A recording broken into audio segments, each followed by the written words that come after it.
Delhi high court की justice स्वर्णकांता Sharma ने आबकारी नीति मामले में अरविंद केजरीवाल की याचिका खारिज कर दी है। केजरीवाल ने उन पर पक्षपात का आरोप लगाते हुए खुद को केस से अलग करने की मांग की थी। जस्टिस शर्मा ने साफ कहा कि वे केस की सुनवाई करेंगी। उन्होंने अपने फैसले में बताया कि राजनेताओं की पत्नियां राजनीति में आ सकती हैं तो जजों के बच्चे कानून का पेशा क्यों नहीं चुन सकते। उन्होंने संविधान की शपथ याद दिलाई और कहा कि न्याय दबाव में नहीं झुकता। यह फैसला केजरीवाल के आरोपों का बेहतरीन जवाब है और न्यायपालिका की स्वतंत्रता को मजबूत करता है। तो चलिए आगे बढ़ते हैं और आपको विस्तार से बताते हैं कि आखिर क्या है ये पूरा मामला। लेकिन उससे पहले बात कर लेते हैं जस्टिस स्वर्णकांता शर्मा के जीवन के बारे में। दरअसल स्वर्णकांता शर्मा का जन्म दिल्ली में हुआ था। वे अपने माता पिता की तीसरी बेटी हैं। बचपन से ही वे पढ़ाई में काफ़ी ज़्यादा होशियार थीं और परिवार में उनकी परवरिश काफ़ी अच्छी तरह से की गई थी।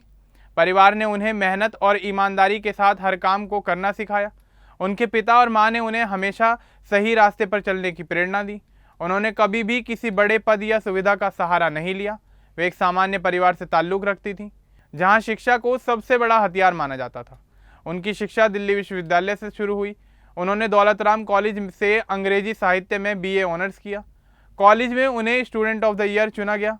वे पढ़ाई के साथ साथ अन्य गतिविधियों में भी आगे थीं। 1991 में उन्होंने LLB की पढ़ाई को कंप्लीट किया। 2004 में उन्होंने LLM किया।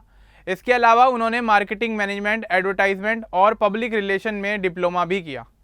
2025 में उन्होंने अपनी PhD पूरी की। उनका शोध पत्र न्यायिक शिक्षा पर था।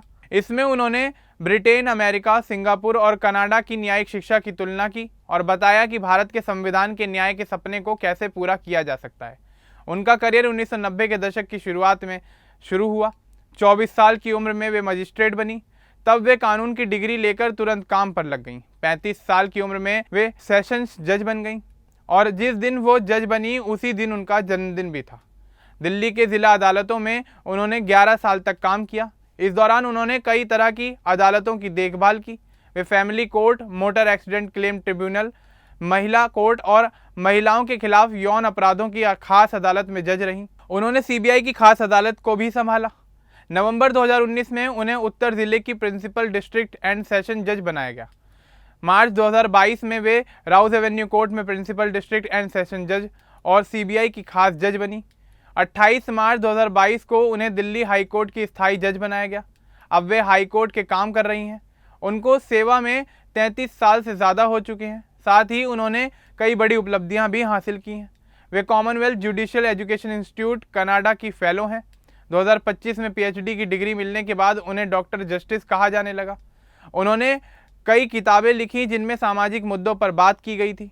वे TEDx टॉक के मंच पर भी भाषण दे चुकी हैं। परिवार अदालत के मामलों में उन्होंने कई महत्वपूर्ण फैसले दिए। उदाहरण के लिए 2025 में उन्होंने कहा कि घर संभालना, बच्चों की देखभाल करना भी काम है।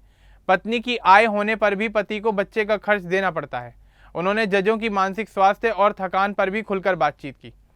अब आते हैं उनसे जुड़े ताज़ा मामले के ऊपर। तो आपको बता दें कि यह मामला दिल्ली की आबकारी नीति यानी शराब नीति घोटाले से जुड़ा हुआ है। CBI ने इस मामले में अरविंद केजरीवाल समेत कई लोगों पर आरोप लगाए थे। निचली अदालत ने केजरीवाल और कुछ अन्य लोगों को इस मामले में बरी कर दिया था। CBI ने हाईकोर्ट में चुनौती दी। यह याचिका जस्टिस स्वर्णकांता शर्मा की अदालत में आई। केजरीवाल ने 2026 के मार्च में हाईकोर्ट में याचिका दाखिल की। उन्होंने कहा कि जस्टिस शर्मा को इस केस से अलग हो जाना चाहिए। उन पर यह आरोप थे कि जस्टिस शर्मा का परिवार केंद्र सरकार के पैनल में है। उनके बेटे और बेटी दोनों वकील हैं। सितंबर 2025 में उन्हें हाई कोर्ट के पैनल में और नवंबर 2025 में सुप्रीम कोर्ट के पैनल में शामिल किया गया। केजरीवाल ने कहा कि केंद्र सरकार BJP की है और BJP उनके खिलाफ है, इसलिए जस्टिस शर्मा पक्षपात कर सकती हैं। दूसरा आरोप था कि जस्टिस शर्मा अखिल भारतीय अधिवक्ता परिषद के 4 कार्यक्रमों में गई थीं। केजरीवाल ने इसे RSS से जुड़ा संगठन बताया।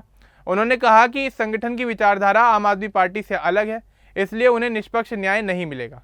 जस्टिस शर्मा ने 20 अप्रैल 2026 को अपना फैसला सुनाया। उन्होंने याचिका खारिज कर दी। उन्होंने कहा कि मैं इस केस से नहीं हटूंगी। उन्होंने साफ बताया कि अगर कोई राजनेता की पत्नी राजनीति में आ सकती है तो जजों के बच्चों पर कानून का पेशा चुनने का आरोप कैसे लगाया जा सकता है। यह बच्चों के मौलिक अधिकारों का उल्लंघन है। उन्होंने परिवार के सदस्यों वाले आरोप पर कहा कि बिना सबूत के कोई आरोप नहीं लगाया जा सकता। उन्होंने कहा कि सरकारी पैनल में रिश्तेदार होने से कोई फर्क नहीं पड़ता जब तक यह केस पर असर न डाले। केजरीवाल ने कोई ठोस संबंध नहीं दिखाया। उन्होंने कहा कि वकीलों और जजों के बीच रिश्ता अदालत के कमरे तक ही सीमित नहीं होता, जजों को कानून की बातचीत के लिए बुलाया जाता है। आरएसएस वाले कार्यक्रम पर उन्होंने कहा कि कोई भी संगठन हो, जजों को छात्रों या वकीलों से बात करने के लिए बुलाया जाता है। यह बातचीत सिर्फ कानून तक होती है, यह राजनीति नहीं है। उन्होंने कहा कि मैं संविधान की शपथ ले चुकी हूँ, न्याय दबाव में नहीं झुकता। अगर मैं बिना वजह हट जाती हूँ तो कई गलत बातें फैलेंगी और केस बंद हो सकता है, लेकिन मुद्दे हर जगह चर्चा में रहेंगे, इसलिए मैं यह याचिका खारिज करती हूँ। उन्होंने यह भी कहा कि केस की सुनवाई के दौरान अदालत में सन्नाटा था। उन्हें लगा कि उनकी चुप्पी भी परीक्षा है। सवाल सिर्फ उन पर नहीं बल्कि पूरी न्यायपालिका पर है। उन्होंने कहा कि यह पहली बार है जब किसी जज के सामने खुद को केस से अलग करने की ऐसी याचिका आई है। इस फैसले के बाद केजरीवाल को झटका लगा। जस्टिस शर्मा ने जोर दिया कि अदालत नाटक का मंच नहीं है, कोई भी पक्ष जज को जज नहीं कर सकता। न्याय निष्पक्षता की कल्पना पर टिका हुआ है। उन्होंने कहा कि मैं बिना डर और बिना भेदभाव के फैसला करूंगी। यह फैसला सिर्फ एक केस का नहीं है, यह दिखाता है कि जज कितने मजबूत होते हैं। जस्टिस शर्मा ने अपने पूरे करियर में ईमानदारी और मेहनत दिखाई। मजिस्ट्रेट से हाई कोर्ट तक का सफर उन्होंने बिना किसी बड़े सहारे के तय किया। उनकी शिक्षा और अनुभव ने उन्हें तैयार किया। परिवार अदालत के फैसलों में उन्होंने महिलाओं और बच्चों के अधिकारों की रक्षा की। मामले में केजरीवाल ने बहस के दौरान भी आरोप लगाए थे, लेकिन जस्टिस शर्मा ने सबका जवाब दिया। लोगों ने देखा कि जज दबाव में नहीं आते। जस्टिस शर्मा का यह फैसला 20 अप्रैल 2026 का है। अब केस की सुनवाई वे जारी रखेंगी। जस्टिस शर्मा का पूरा जीवन संघर्ष और समर्पण से भरा रहा है।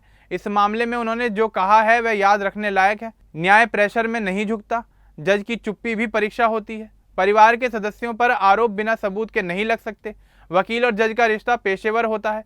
कुल मिलाकर यह घटना दिखाती है कि भारतीय न्याय व्यवस्था मजबूत है। जस्टिस स्वर्णकांता शर्मा ने अपने फैसले से साबित किया कि वे संविधान के प्रति सच्ची हैं।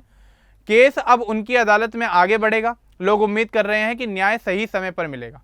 अब इस पूरे मामले को लेकर और जस्टिस स्वर्णकांता शर्मा को लेकर आपका जो कुछ कहना है आप हमें कमेंट बॉक्स में बताएं। बाकी इस तरह की और अपडेट्स के लिए हमारे चैनल को सब्सक्राइब करना ना भूलें। धन्यवाद।